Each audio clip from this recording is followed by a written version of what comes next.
కార్యక్రమానికి స్వాగతం సుస్వాగతం।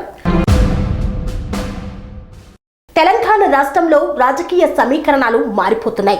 వచ్చే ఎన్నికల్లో తెలంగాణ రాష్ట్రంలో బీజేపీ జెండా ఎగరవేయాలని విస్తృతంగా ప్రయత్నిస్తోంది। ప్రజలకు చేరువ అయ్యేందుకు ప్రజా యాత్రలను కొనసాగిస్తోంది। మోదీ సైతం తెలంగాణకు వచ్చి సభలో పాల్గొనడం విశేషం।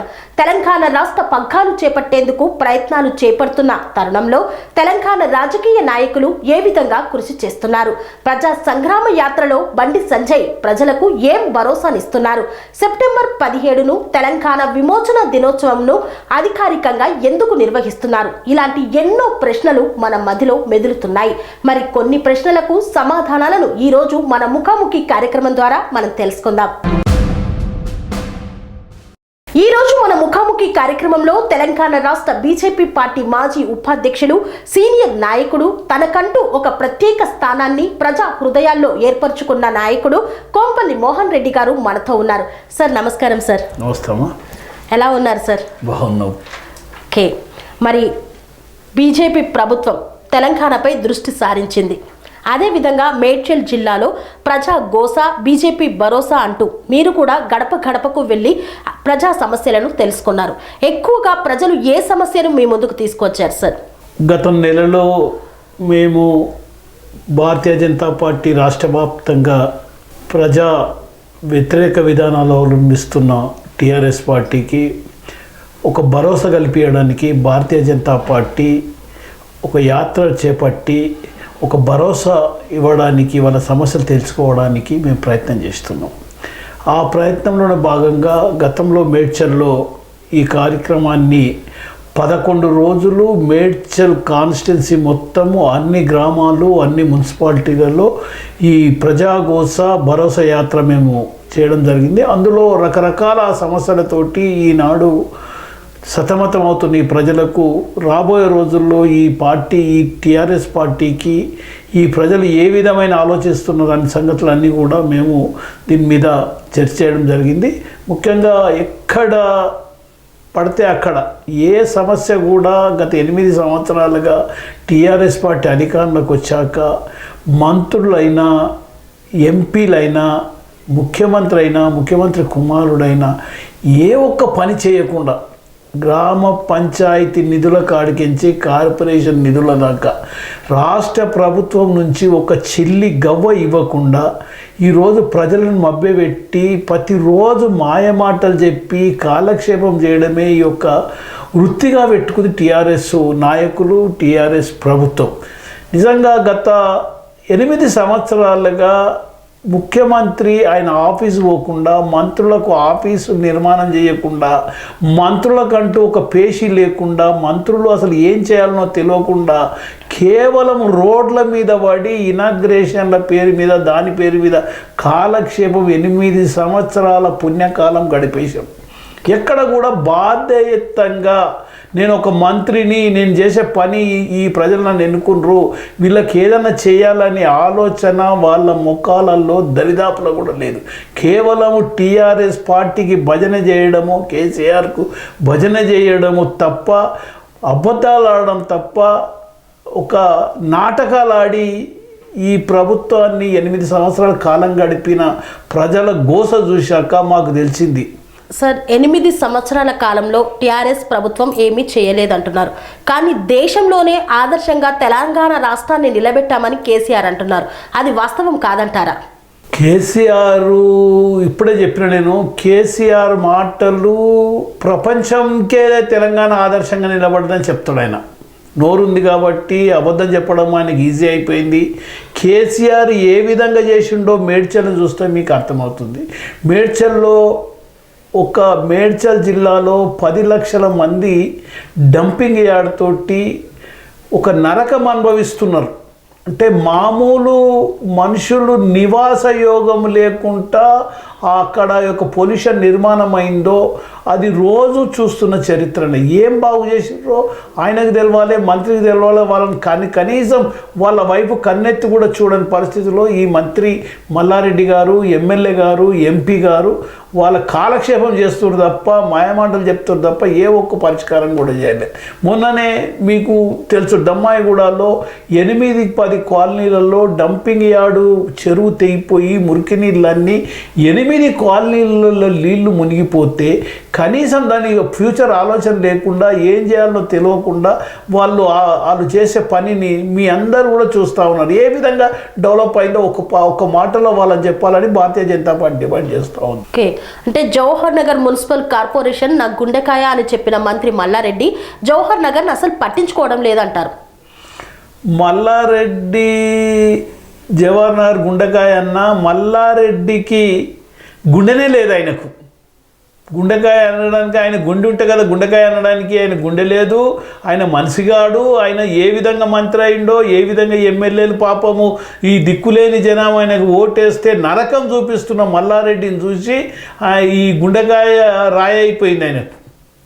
అంటే ప్రతిరోజు ప్రజల్లోనే ఉంటూ ఎన్నో అభివృద్ధి కార్యక్రమాలకు శంకుస్థాపన చేస్తూ అనునిత్యం మేడ్చల్ జిల్లా వ్యాప్తంగా తిరుగుతున్నారు కదా కార్మిక శాఖ మంత్రి.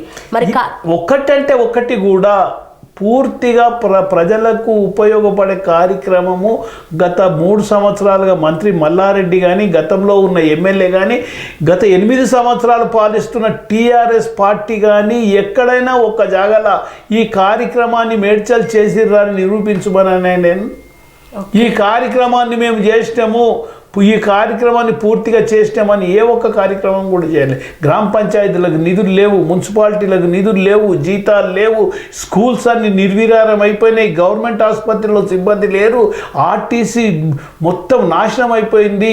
అసలు ఈ వ్యవహారం కనీసం కూర్చోవడానికి వాళ్ళకు కూడా ఆఫీసులు లేవంటే పరిస్థితి ఏ విధంగా ఉందో తెలంగాణలో మీరు అర్థం చేసుకోండి. ఈరోజు తెలంగాణ ప్రజానీకం అంతా కూడా ఆలోచిస్తూ ఉంది.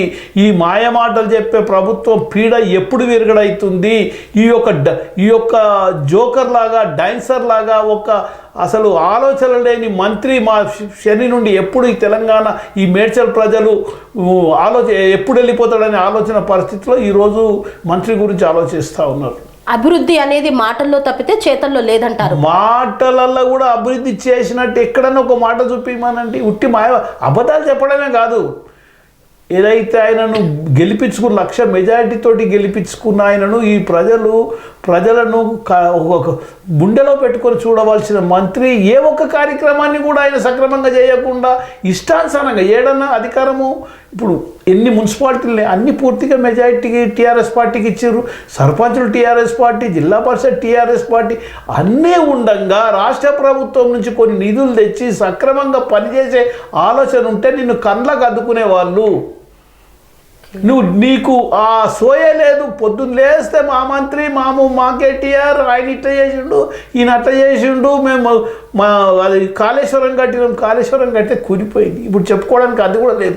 కాళేశ్వరం కుప్ప కూలిపోయింది. అది 1,35 కోట్లు నీళ్ళల్లో పోసిన పని అయింది.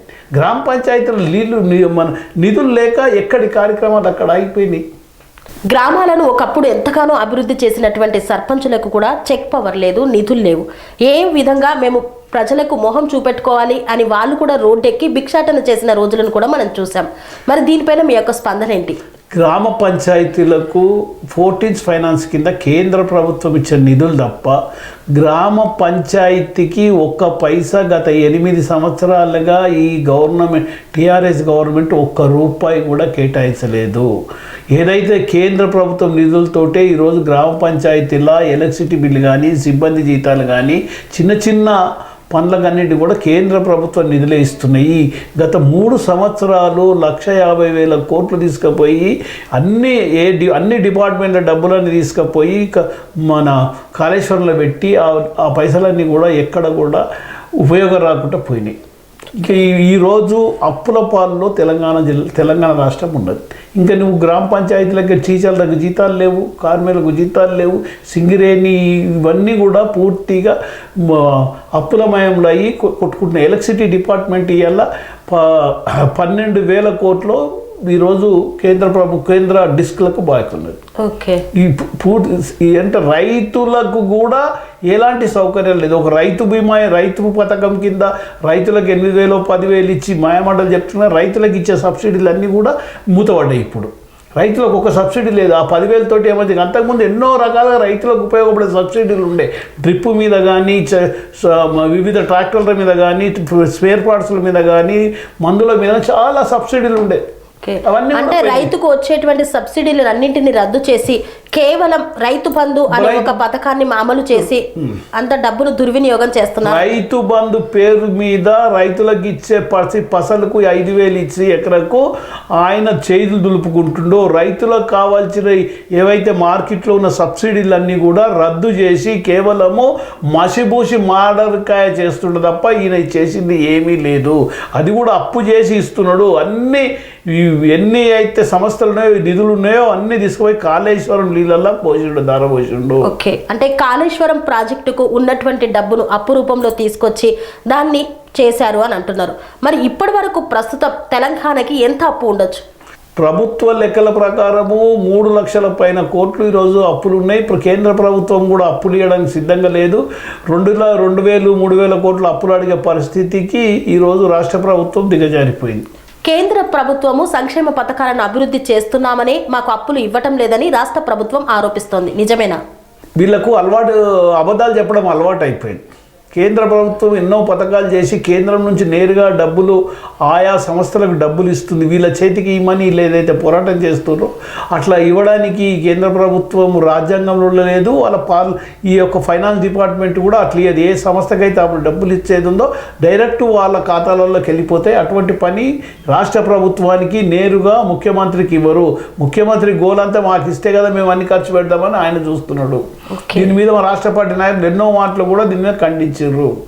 ఓకే, అంటే కేంద్ర ప్రభుత్వం నుండి వచ్చేటువంటి నిధులు తప్ప రాష్ట్ర ప్రభుత్వం నుండి చేసింది ఏమీ లేదంటారు. ఆ డబ్బులతోటే పైపైన చేస్తున్నారు అభివృద్ధి కార్యక్రమాలను. అభివృద్ధి కార్యక్రమాలు మీరు చూడండి, ఈ మేడ్చల్ జిల్లాలో ఉన్న డ్రైనేజ్ విషయాలు కానీ గ్రామ పంచాయతీలు, మున్సిపాలిటీలు, కార్పొరేషన్లు ఎంత దుస్థితికి ఉందో 20 ఏళ్ళ కింద నిర్మాణమైన కాలనీలన్నీ కూడా ఈ రోజు వరకు ఎక్కడేసిన గొంగడక్కడే కనీసం రోడ్డు కానీ డ్రైనేజ్ కానీ ఒక సిస్టమ్ లేని కాలనీలు నిర్మాణమైన వందలాది కాలనీలు వరదొస్తే నీళ్ళల్లో మునిగి ఈరోజు పరిస్థితి చాలా భయంకరంగా ఉంది.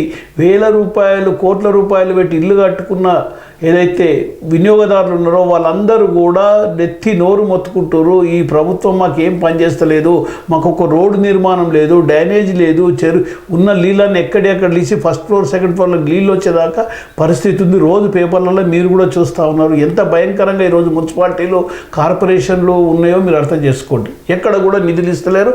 ఎక్కడ కూడా కనీసం వాటి వంక కూడా మున్సిపాలిటీలు కానీ, కార్పొరేషన్లు కానీ, మేయర్లు కానీ, చైర్మన్లు కానీ, కమిషనర్లు కానీ ఏ ఒక్క సమస్యను కూడా పూర్తి స్థాయిలో ఈరోజు వరకు ఆ సమస్య పరిష్కార దిశగా ఆలోచించే పరిస్థితి లేరు. ఉదాహరణకు మొన్న 8-10 కాలనీలో నీళ్ళు వస్తే శాశ్వత పరిష్కారం కోసం ఒక ప్రణాళిక సిద్ధం చేయలేని కమిషనర్ ఉంది. ఈరోజు ఈడ చైర్మన్ ఉన్నాడు. దాని ఆలోచన విధానమే వీళ్ళ దగ్గర ఇంజనీరింగ్ డిపార్ట్మెంట్ లేదు, టౌన్ ప్లానింగ్ లేదు.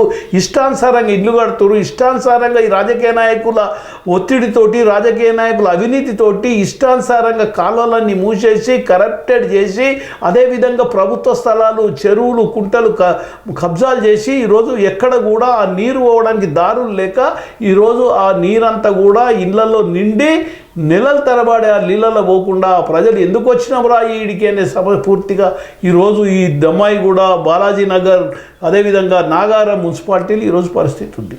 ఓకే, అంటే అక్రమ లేఅవుట్లు ఎక్కువగా జరుగుతున్నాయంటారు. చెరువులు, ప్రభుత్వ భూములన్నీ కబ్జాకు గురవుతున్నాయని అంటారు. కబ్జాకులు అంటే ఈరోజు నాయకులకు గెలిచినందుకు కబ్జాలకు లైసెన్స్ ఇచ్చినట్టే ఉంది ఈ ప్రభుత్వం. అవినీతి పరులకు లైసెన్స్ చేతికి ఇచ్చినట్టే ఉంది.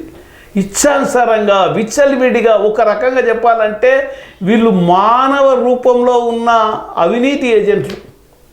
ఇంతకన్నా వేరే మార్గం లేదు. వీళ్ళు చెప్పడానికి కూడా వేరే భాష రాదు నాకు.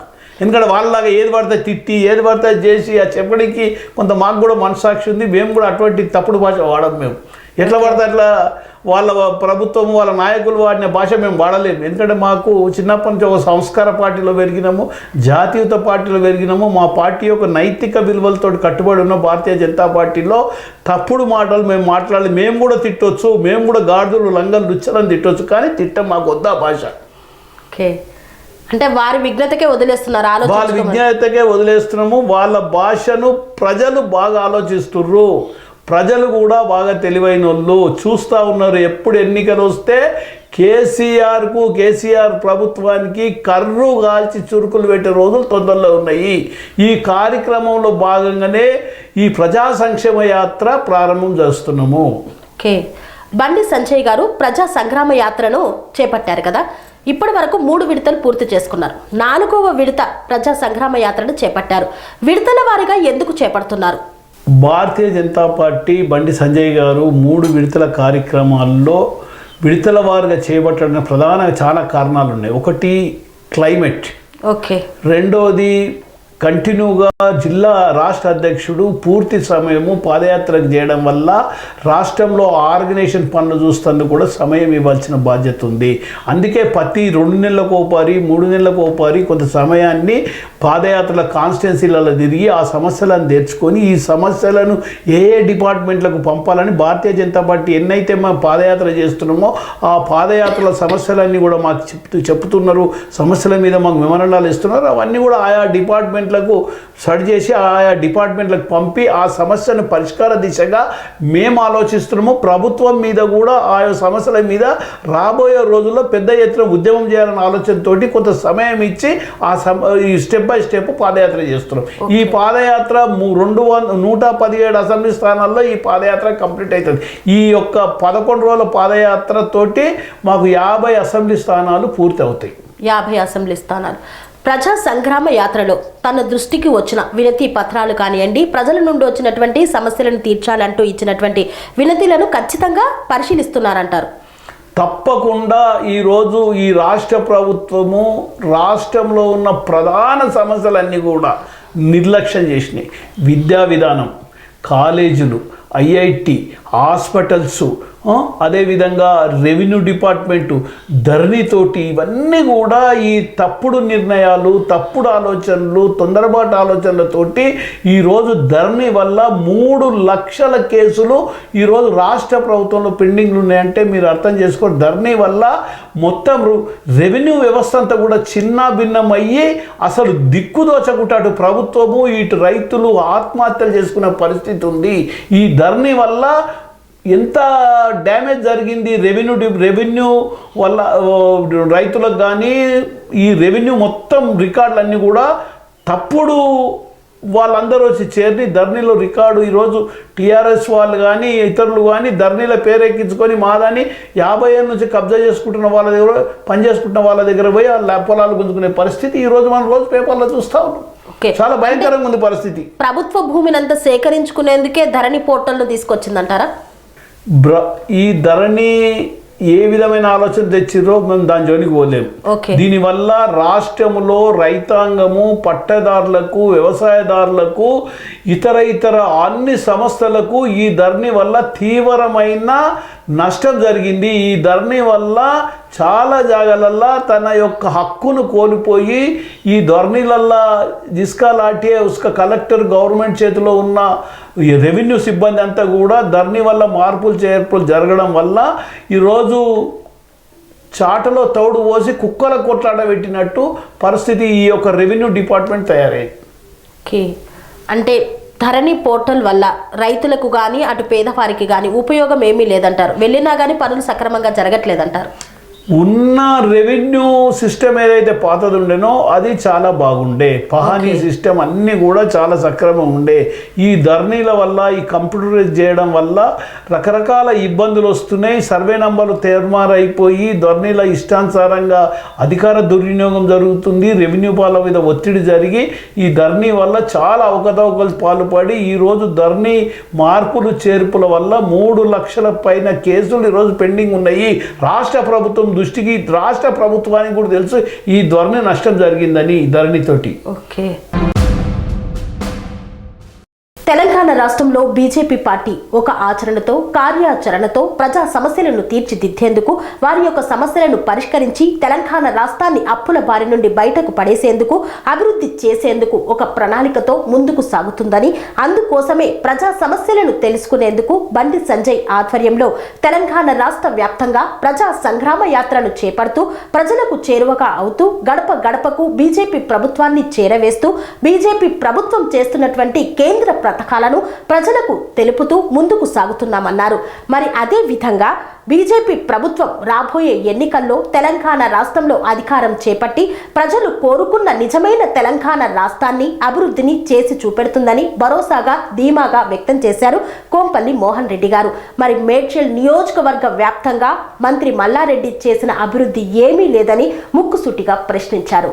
ఇదే విధంగా బీజేపీ రాష్ట్ర ప్రభుత్వానికి మేడ్చల్ మల్కాజ్గిరి జిల్లాలో ఒక్కసారి అవకాశం ఇస్తే అసలు అభివృద్ధి అంటే ఎలా ఉంటుంది, డంపింగ్ యార్డ్ సమస్యను ఎలా పరిష్కరించాలో వారికి తెలియటం లేదు. ఆ సమస్యను మేము పరిష్కరించి చూపెడతామని తెలుపుతున్నారు. మరి వారి ప్రజా ఆకాంక్షతో మరి వారు కోరుకున్నది జరగాలని మనసారా ఆకాంక్షిస్తూ మిఠియార్9 టీవీ.